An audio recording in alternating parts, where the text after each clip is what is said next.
harka fuuni kabajamtoota daawwattoota televiizyinii Hararirraa oduu yeroo kanaaf jennee walitti qindeeffannee qabadhee dhiyaadheen jira. Odooliin Alam Gammachuutiin faana tura. Feestivaalli aadaa fi ispoortii idil addunyaa Hararii bakka lammiileen Hararii hedduun jiraatan Ameerikaa Memphisitti taateewwan adda addaatiin kabajameeti kan jiru.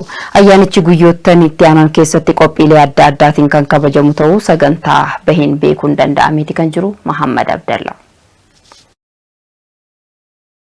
Bara kanas feestivaalli aadaa fi ispoortii Hararii idil addunyaa 28ffaan Ameerikaa Memphis bakka hawaasni Hararii hedduun argamanitti taateewwan adda addaatiin kabajamee jira. Guyyaa Hararii idil addunyaa kabajuun aadaa, seenaa, afaanii fi hambaa haala gaariin beeksisuun dhaloota itti aanutti dabarsuuf haala mijataa uumaa jira. Akkasumas dhalattoota naannichaa fi diiyaasporaan biyya alaa jiraataniif hariiroo fi hirmaannaa biyya isaanii waliin qaban daran cimsuu fi damee investimentii fi hawaasummaa irratti dammaqinaan akka hirmaatan carraa ni kenna. Ayyaanni kun kan ta'e erga kantiibaan magaalaa Memphis Pool A. Young bitootessa tokko 2026 guyyaa Hararii ta'uun magaalattii keessatti ifatti labsaniin booda. Kantiibaan Young guyyaan seenaa qabeessaa kun hambaalee aadaa badhaadhaa, seenaa fi gumaacha hawaasa Hararii baha Itoophiyaa magaalaa durii fi jogala qabdu Hararirraa maddeef beekamtii kan kennu ta'uu ibsanii jiru. Ayyaana kana ilaalchisee yaada kan kennan miseensi hawaasa Hararii Neemaat Salmaan labsiin kun yeroo hawaasa Harariif yeroo boonsaa fi isaa guddaadha jedhan. Guyyaan Hararii aadaa keenyaa kunuunsuuf kutannoo qabnu kan calaqqisiisu yoo ta'u guutuu magaalaa Memphis keessatti tokkummaa fi hubannoo aadaa daran kan cimsuudha jechuun dubbatanii jiru.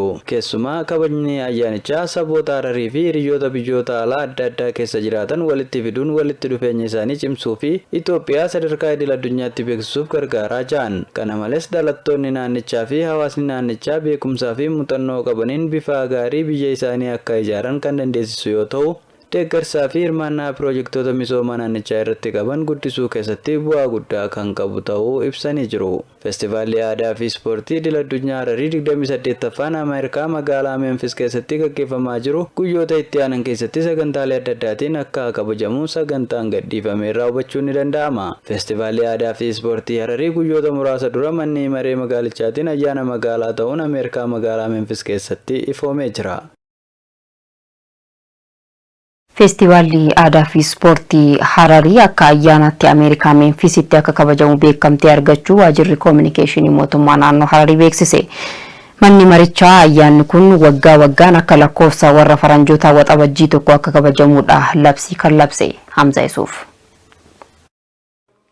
Feestivaalli aadaa fi ispoortii Hararii Ameerikaa magaalaa Memphisitti akka ayyaana magaalichaatti akka kabajamu beekamtii argachuu isaa waajjirri dhimmoota koominikeeshinii mootummaa naannoo Hararii beeksise. Hoogganaan waajjira dhimmoota koominikeeshinii mootummaa naannoo Hararii obbo Henook Mul'aa akka ibsanitti beekamtiin kun hariiroo dhimma magaalota lameenii cimsuuf haala mijataa kan uumu ta'uu ibsan. Ayyaanicha waggaa waggaan akka lakkoofsa warra Awurooppaa waxabajjii yookaan juun tokko akka kabajamus manni marichaa murteessuu isaa eeraniiti jiru. Feestivaala aadaa fi ispoortii Hararii Itoophiyaa dabalatee biyyoota addunyaa adda addaa keessatti waggoottan 28 darban kabajamaa turuu isaa eeruun kan amma feestivaala aadaa fi ispoortii Harar 28ffaan magaalaa Memphis keessatti kabajamaa jiraachuus ibsanii jiru. Feestivaala aadaa fi ispoortii Hararii bulchiinsa manni maree magaalaa Memphis Ameerikaatti labsiin beekamtii argachuu isaa kan eeran yoo ta'u dhalattoonni Hararii biyya alaa jiraatan aadaa, seenaa, afaanii fi hambaa isaanii dhaloota dhufuuf dabarsuu fi beeksisuuf haala mijataa kan uumu ta'us ibsaniiti jiru. Beekamtiin kun aadaa isaanii durii eeganii dhaloota itti aanuuf akka tursiisanitti gumaacha guddaa kan taasisu ta'us ibsanii jiru. Magaalaan Memphis garaagarummaa aadaatii fi akkasumas wal baruu fi walitti dhiheenya ummatoota cimsuuf kutannoo qabdu. Murteen kun kan ittiin agarsiiste ta'us ibsaniiti jiru. Ayyaanichi dhalattoonni Hararii biyya alaa jiraatan hariiroo biyya isaanii waliin qaban kan ittiin cimsan ta'uu eeruun diiyaasporaan dameewwan investimentii fi hawaasummaa irratti kan hirmaatuuf carraa kan uumu ta'us ibsanii jiru. Feestivaala uummata Hararii biyyoota alaa adda addaa keessa jiraatan tokkummaadhaan walitti dhufuun hariiroo isaanii kan ittiin cimsatan ta'uu eeruun Itoophiyaa sadarkaa addunyaatti beeksisuudhaan calaqqee gaarii biyyattii kan itti fufsiisuu ta'us ibsaniiti jiru. Naannoo Hararitti misoomsitoota 96 kaapitaala birrii biiliyoona 3.5 ol qabaniif hayyamni investimentii laatameefii jira. Hojiilee dameewwan diinagdee naannichaa kakaasuu fi hirmaannaa damee dhuunfaa guddisuuf hojjetaman keessatti bu'aa jajjabeessaan galmaa'uun isa addeeffameeti jira. Henook Girmaatu qindeesse Hamza Yusuf. naannoo Hararitti bara bajataa 2018tti investoroota kaapitaala birrii biiliyoona 3.5 ol galmeessisan 96 hayyamni investimentii kennamu isaa hoogganaa waajjira investimentii albuudaa fi enerjii naannoo Hararii Dr. Abdullahi Ahmed ibsanii jiru.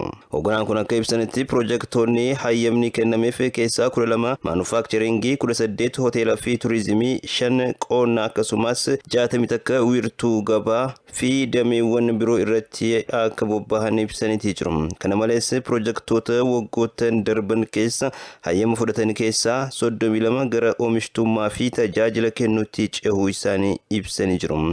Kanaan wal qabatee bara bajataa kanaan piroojeektoota investimentii kanaan jiraattoota naannichaa 2336 oliif carraan hojii dhaabbataa uumamuu isaatis ibsaniiti jiru. Hojiiwwan dameen dinagdee naannichaa kakaasuu hojiiwwan damee dinagdee naannichaa kakaasuu fi hirmaannaa damee dhuunfaa guddisuuf hojjetamaniin bu'aawwan jajjabeessaan galmeeffamuu Dr. Abdullahi ibsaniiti jiru. Gama biraatiin faayidaa mootummaa fi uummataa kabachiisuuf piroojeektoota investimentii irratti hojiiwwan hordoffii fi to'annoo cimaan taasifamaa turuu isaa eeraniiti jiru. Haaluma kanaan piroojeektoota investimentii 117 irratti hojiin qulqulleessuu kan raawwatame yoo ta'u, piroojeektoota 176 irratti hojiin to'annoo fi hordoffii oodiitii taasifamuu ibsaniiti jiru. Bu'uura kanaan piroojeektoota 6 akeekkachiisni afaanii 36 ammoo akeekkachiisni barreeffamaa kan kenname ta'uu ibsaniiti jiru. Piroojeektoota 12 irrattis uggurri kaa'ameeti jira. Dabalataan piroojeektoota 6 sirna hojii seeraa hordofuun hayyamni isaanii akka haqamu taasifamus beeksisaniiti jiru. Haa ta'u malee abbootii qabeenyaa naannichatti dameewwan investimentii adda addaa irratti bobba'aniif mootummaan naannichaa deeggarsa addaa fi jajjabeessituu taasisaa jiraachuus eeruun cimsee kan itti fufuus mirkaneessaniiti jiru. Gara fuulduraattis dandeettii raawwachiisummaa ogeessotaa fi hooggansaa gabbisuun damee kanaan hojiiwwan qorannoo fi piroomooshinii akkasumas hojimaata qindoominaa cimsuun gaaffiiwwan iddoo hojii fi bu'uuraalee misoomaa abbootii qabeenyaa irraa kaan saffisaa fi hojimaata teekinooloojiitiin deeggarameen deebisuuf xiyyeeffannoon kan hojjetamu ta'uu ibsaniiti jiru. Itoophiyaan biyya abbaa biyyummaa qabduu fi alagaan hin koloneeffamne seenaa afaanii fi gatii aadaa mataa ishee eegdu ta'uu ajajaa itti aanaan ajaja bahaa tajaajila deeggarsa lolaa meejar jeneraal Fiqaaduu Tsaggaayeen addeessaniiti kan jirani. Leenjiin ijaarsa dandeettii loltoota bu'uura giddugala leenjii ajaja bahaa kooruutti ji'oottan lamaaf gaggeeffamaa ture xumurameeti kan jiru Muhammad Abdallaa. Leenjiin ijaarsa dandeettii loltoota bu'uuraa giddugala leenjii ajaja bahaa kooruutti ji'oota lamaaf gaggeeffamaa ture xumuramee jira. Sirna cufiinsa leenjichaa irratti haasawa kan taasisan ajajaa itti aanaan ajaja bahaa tajaajila deeggarsa lolaa meejar jeneraal Fiqaaduu Tsaggaayee akka jaanitti Itoophiyaan biyya abbaa biyyummaa ishee kabachiisuun alagaan hin koloneeffataminii fi seenaa afaanii fi duudhaa aadaa mataa ishee eegdee ta'uu ibsanii jiru. Qabsoon uummanni Itoophiyaa bilisummaa isaa fi kabaja biyya isaatiif godhe har'as yaadatamaa akka jiru eeruun seenaa fi hambaa kana dhaloota dhufuuf dabarsuun itti gaafatamummaa miseensota waraana hundaa ta'uu ibsanii jiru. Ajajni bahaa ajaja seenaa wareegamummaa qabu kan bara 1969 irraa eegalee lubbuun jiraachuu biyyaa abbaa biyyummaa fi nagaa uummataatiif wareegama guddaa kaffalameef kabajaa ture ta'uu kan ibsan meejar jeneraal Fiqaaduu Tsaggaayee miseensonni ajaja kanaa gootummaa, kutannoo fi olaantummaadhaan hojii isaaniif kenname hunda raawwachuudhaan amantaa fi kabaja uummataa horachuu isaanii yaadachiisanii jiru. Miseensonni ajaja keenyaa dirqama biyyaalessaa guddaa mootummaa fi uummanni isaaniif kennee milkaa'inaan bahaa akka jiran hubachiisanii loltoonni injifannoo boonsaa kana itti fufuu qabu jedhan. Meejar jeneraal Fiqaaduun itti dabaluudhaan kabajaa fi itti gaafatamummaa seenaa kana eegsisuuf loltoonni beekumsa dandeettii fi naamusa waraanaa yeroo leenjii isaaniitti horatan hojiirra oolchuun dirqama kamiifuu qophaa'uu qabu jaan. Leenjifamtoonni kunneenis leenjii isaanii irratti leenjii dhukaasaa, dandeettii qaamaa, naamusa, xiinsammuu waraanaa fi leenjii waraanaa adda addaa irratti leenjii gaarii argachuu isaanii ajajaan kooppireeshinii ajaja ba'aa Birgaadeer Jeneraal Fayyisaa Ayyalee ibsanii jiru.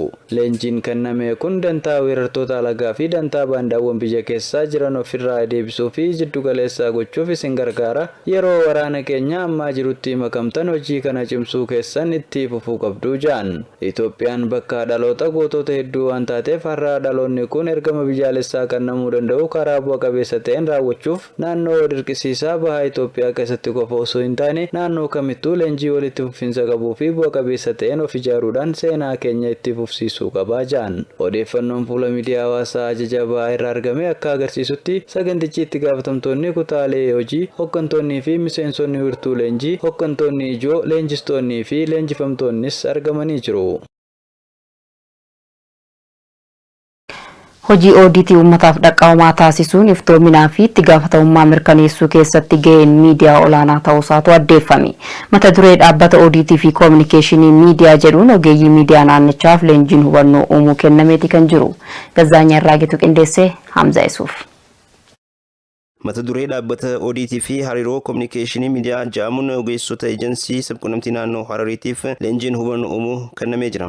Waltajjii leenjii kanarratti haasaa kan taasisan itti aanaan hoogganaa waajjira oodiitii waliigalaa naannoo Hararii obbo Abdul Hakim Abdii leenjichi dhimma ijoo irratti ogeessota miidiyaa fi waa'ee maalummaa oodiitii irratti hubannoo uumuu fi dandeettii isaanii gabbisuuf kan qophaa'e ta'uu ibsanii jiru. Kaayyoon ijoon oodiitii fayyadama qabeenya ummataa sirriitti irratti iftoominaa fi itti gaafatamummaa mirkaneessuu ta'uu kan eeran itti aanaan hoogganaa waajjirichaa. Hojiin kun dhaabbilee miidiyaatiin osoo ifa hin taane fi osoo hin dhaqqabin iftoomina fiduun akka hin danda'amne ibsanii jiru. Bu'aa hojii oodiitii ummata biraan gahuu gama kanaan ammoo gaheen dursaa fi guddaan kan taphatan qaamolee miidiyaati jechuunis ibsanii jiru. Obbo Abdul Hakim itti dabaluudhaan ragaalee oodiitii kan itti gaafatamummaa hordofsiisanii fi qabiyyee ogummaa gadi fagoo kan qaban dhimma waan ta'eef akka ragaa salphaa kamittuu salphaatti ilaaluun hin danda'amu jechuun ibsanii jiru. Kanaafuu gaazexeessitoonni bu'aa oodiitii uummata biraan yoo gahan beekumsaa fi of eeggannoo irratti hundaa'e xiyyeeffannoodhaan hojjechuu akka irra jirus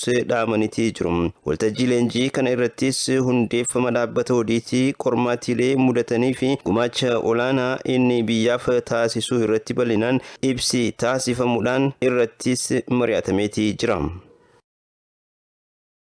Biqiloonni sagantaa ashaaraa magariisaan dhaabbaman wabii nyaataa mirkaneessuu keessatti gahee olaanaa bahachaa akka jiranidha kan addeeffame. Naannoo Hararii aanaa dirree xayyaaraatti hojiin dhaabbii biqiltuu fi kunuunsa biqiltuu bal'aan hojjetamaa jiraachuun wabii nyaataan of danda'uun cinaatti galii dabalataa argamsiisuuf hojjetamaa akka jirus addeeffamee jira. Adam Abrahiim waan qindeeffate qaba. Sagantaa ashaaraa magariisaa jijjiirama qilleensaa ittisuu bira dabree oomishaalee fuduraaleetii fi oomishaalee gabaatiif dhiyaatan misoomsaa jiraachuun ibsamee jira. Bulchiinsa mootummaa naannoo Hararii aanaa dirree xayyaaratti biqiltuun nyaata namaatiif oolan misoomaa jiraachuun ibsamee jira. Bulchaan aanaa dirree xayyaaraa obbo Shamshaddiin Abdullaahi Tarsimoo to'annoo jijjiirama qilleensaa hojiitti jijjiiruudhaaf biqiloota ashaaraa magariisaa 70 biqiltuu firiin isaa nyaataman 30 immoo nyaata beeladaatiif akkuma jedhameen hojiirra oolaa jiraachuu ibsanii jiran. Bu'uuruma kanaan biqiltuun avukaadoo bal'inaan dhaabamuudhaan nyaataan of danda'uu qofa osoo hin taane rakkoo hanqina nyaataa daa'immanii dhabamsiisuudhaaf gumaacha olaanaa qabaachuus dubbatanii jiru. Avukaadoon takka abbaan takkittiin killee meeqa bakka buuti. Killeen takka immoo nyaata madaalamaadhaaf maal faayidaa qaama namaatiif qabu kan juusanni ta'a. Lammaffaa nyaata ta'uu danda'a. Sadaffaa namni waan gaarii nyaate sammuu waan gaarii nyaatte waan gaarii yaaddi waan gaarii hojjetti. Kanaaf bu'aan isaa baay'ee barbaachisaadha. Nyaataaf ta'a. Itti gaafatamaa waajjira qonnaa fi qabeenya uumamaa aanaa dirree xayyaaraa obbo Ramadaan Aliyyaa akka jedhanitti dhaabbiin ashaaraa magariisaa bu'uura damee qonnaati jedhanii biqiltuun abukaadoo ooyiruu qonnaan bultootaa keessatti dhaabame yeroo ammaa sadarkaa gaariirra akka jiruu fi muuxannoo gaarii kana araddoota jahan aanichaa keessattis babal'isuudhaaf hojiin bal'aan hojjetamaa jiraachuus dubbatanii jiru. Oomishni abukaadoo bara kana akka waajjira keenyaatti hojiilee ashaaraa magariisaa bara kana ni milkeessan jennee qabanne kaawara keessaa isa tokko. Ashaaraa magariisaa kana keessaa fakkeenyaaf avukaadoon bara kana duraan keessa ture. Bara kana sadarkaa piroojeektiitti of danda'ee jalaachi ba'ee kan hojiin gaggeeffamaa jirudha. Hojiin avukaadoo kan gaggeeffamu jiru kuni inisheetiiviin avukaadoo jee inisheetiivii kophatti of dandeechi ba'e kuni milkaa'ina hojii ashaaraa magariisaa lafee dugdaa ta'ee akkasumatti illee giddugala sharafa biyyaa alaatii hojii wal qabatee hard currencies formaata gochuudhaaf akkasumatti illee yeroo ammaan tanaa galii biyyaa kan sharafa argamsiisuudhaaf wajjin gara roga qonnaa keessaa tokko akka lafee dugdaa kan tajaajilu jiru avukaadoo kana. Qonnaan bultoonni avukaadoo misoomsaa jiran yaada kennaniin avukaadoon ooyiruu isaanii keessatti midhaan biroo waliin haala gaariin kan misoomaa jiruu fi oomisha biroo irratti dhiibbaa waan hin geessisneef kunuunsuu fi salphaa waan ta'eef oomisha kana daran babal'isuudhaaf kaka'umsa akka qaban dubbatanii jiru. Kunuunsasaa haala bareedaadhaan madaabaraa barbaadu, dhiqee aadaa barbaadu, bishaan barbaadu haala bareedaan tajaajila addaa kennineef. Duuba ka'ee lafaa ni tole waddi kun ni bareedee waan addaa ta'e amma oomisha isaa gabaabdumatti oomisha isaatti galu waan tarkaanfumaan nu hafe mootummaan keenya haa galatoomu. Ooyiruu sadii waan hin qabuuf takka waan biraa godhuun qabaa avukaadoo firii takka lama sadiin dhaabbiyyaatiin karoorfadhe san mootummaan keenya mootummaan bareedina haa galatoomu. Oduun akka hin karoorfadhe jiru as dhufe ooyiruu takka guddoo barbaannaa kilaastaraan goonu jedhan haa galatoomu mootummaan keenya akkasitti. Avukaadoo naaf fide. Jila guyyaa sanii jedhan asiin deemne amma. Dhumarrattis inisheetiivii misooma avukaadoo eegalame daran cimee madda qabeenya hawaasaa babal'isuudhaan badhaadhina maatii mirkaneessuudhaaf kan hojjetamu ta'us ibsanii jiru.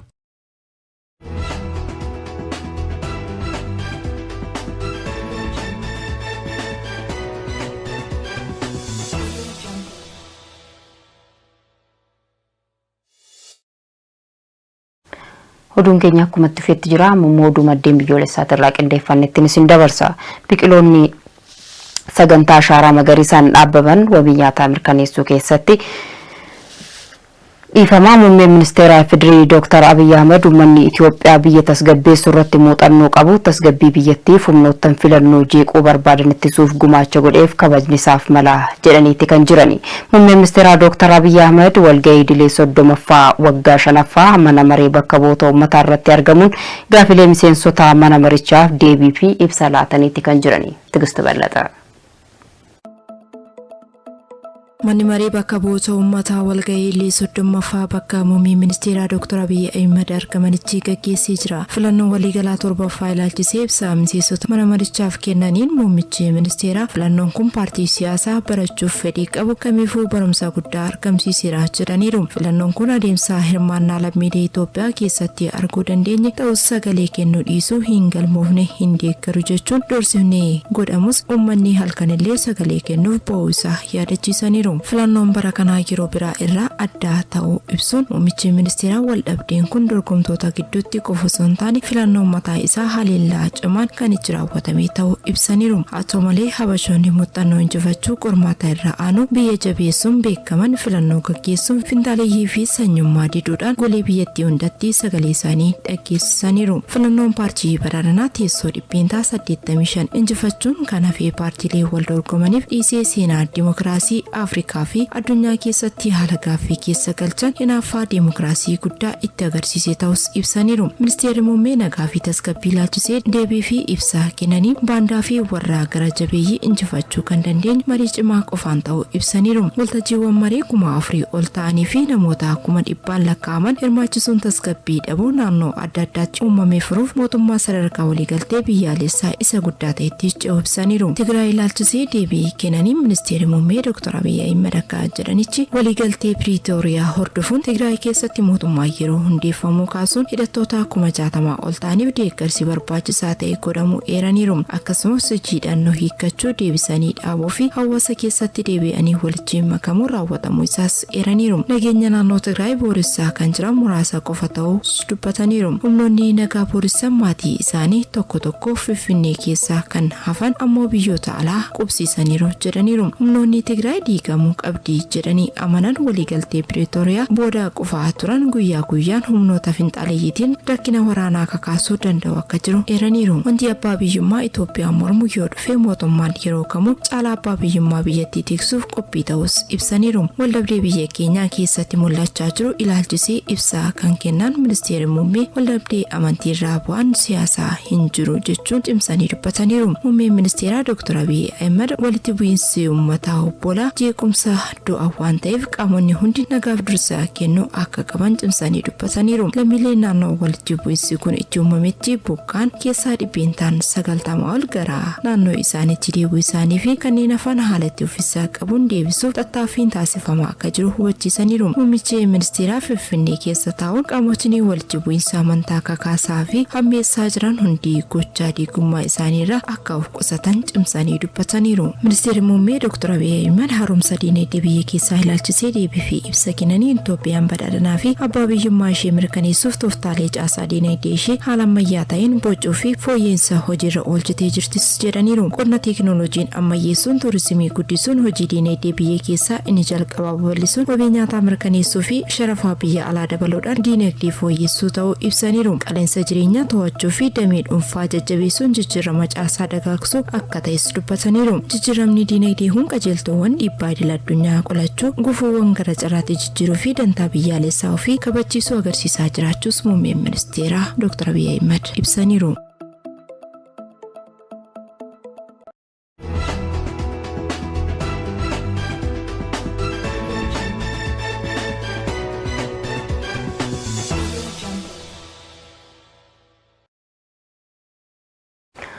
Oduu maddeen biyyoolessaatiin immoo sadarkaa idila addunyaatti tarkaanfii daldaltoota daddabarsa namoota seeraan alaa irratti fudhatameen namoonni 1,000 ol to'annoo jala ooluu isaaniitu addeeffame.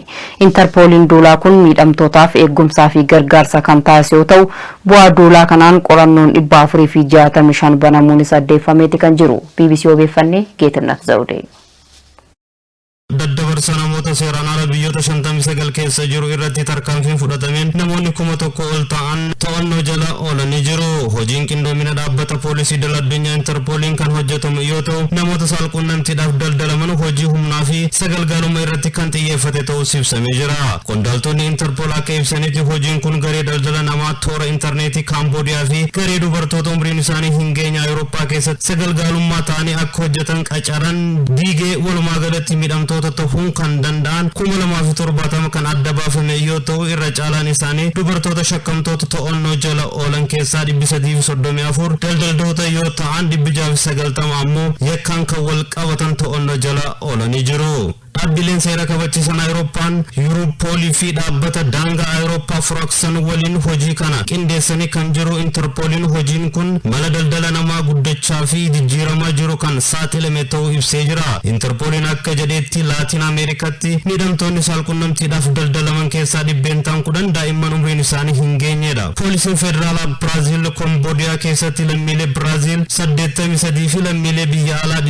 323 walumaa galatti miidhamtoota 406 to'annoo jala oolchuu isaa Interpool beeksisee jira. Interpool beeksisa barbaadamaa shakkamtootaa fi namoota barbaadamaa irrattis xiyyeeffatee baasee jira. Poolisiin Arjentiinaa daa'imman lammii Buluviyaa 2 dirqiin suuqii keessatti hojjechuuf turan baraaruun shakkamtoota to'annoo jala oolchuus beeksisee jira. Ergamni kun waxabajjii 8 hanga 12tti kan raawwatame yoo ta'u, Afrikaa, Ameerikaa, Eeshiyaa fi Awurooppaatti qaamoleen seeraa kabachiisan 40 ol kan hirmaatan ta'us eeramee jira. Duula kana agarsiiftuu miidhamtoota irra caalaan isaanii saalqunnamtiidhaaf kan daldalaman yoo ta'u, dhibbeentaan 20 dirqiin, dhibbeettaan 11 hojii humnaa, dhibbeettaan 2 ammoo dirqisiisaa ta'us ibsamee jira. Interpool akka ibsetti miidhamtoonni duula kanaan adda baafaman eegumsaa fi gargaarsa akka taasifameef ibsuun sababa duula kanaan qorannoon 465 banamuu isaatis ibsamee jira. Ergama kanaan shakkamtoonni dabalataa 201 adda baafamaniiru. Duula kana irratti Yuunaayitid Kingdom, Ameerikaa Ameerika, Faransaay, Jarman, Spain, Nigeria, Thailand fi Vietnam dabalatee biyyoonni hedduun hirmaatanii jiru. Barreessaan olaanaa Interpol Ville Daysel Urikizaan akka ibsetti daldalli namoota baay'een guddaa kan ta'ee fi bal'inaan kan mul'atu ta'uu isaa itti fufeera jedhan. Waggaa waggaan yakka gurmaa'e irraa galii doolaara biiliyoona lakkaa'aman argachaa kan jiru ta'us ibsamee jira. Yakkoonni kun miidhamtoota irratti miidhaa hamaa fi salphaa kan geessisan ta'uu barreessaan muummichaa dubbatanii jiru. Ergama kun biyyoonni toora yakka diiguu fi tumsa cimsuun yeroo walii hojjetan maal galmaan gahuu akka danda'an ragaadha jechuudhaanis BBC'n ibsee jira.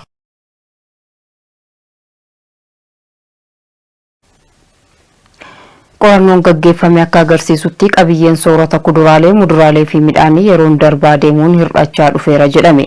Qabiyyeen soorata kuduraalee fi muduraalee ammayyaa waggoottan 70 dura qaban waliin wal bira qabame yommuu ilaalamu akka hir'ate ragaan saayinsii hedduun argamu isaatu gabaafame. Gabaasni kan BBC'ti Adam Ibrahim.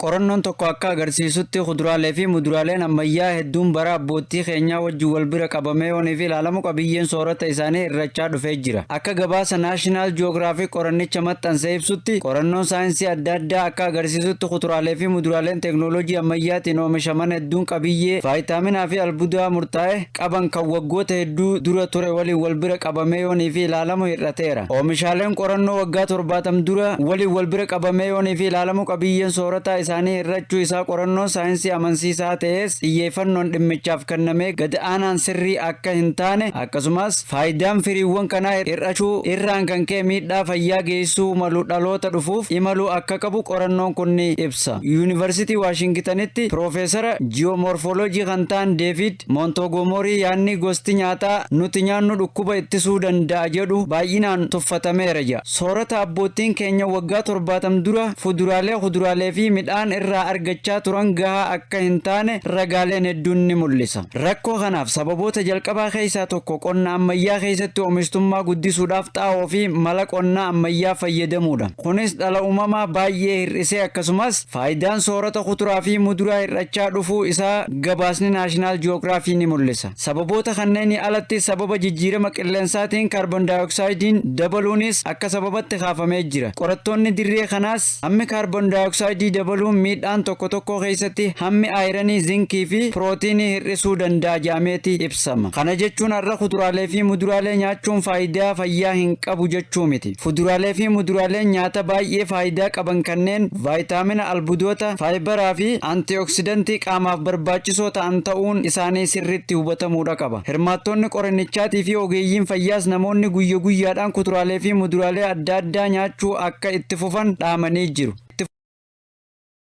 Kabajamtoota daawwattoota televezyiinii Harariirraa oduu yeroo kanaaf jennee walitti qindeeffannee simbiraan gaa turre kana gaammaatti daawwattanidha. Oduu simbiraan gaa'una lam gammachuun ture qophiileen keenyatti fufuu nagaatti.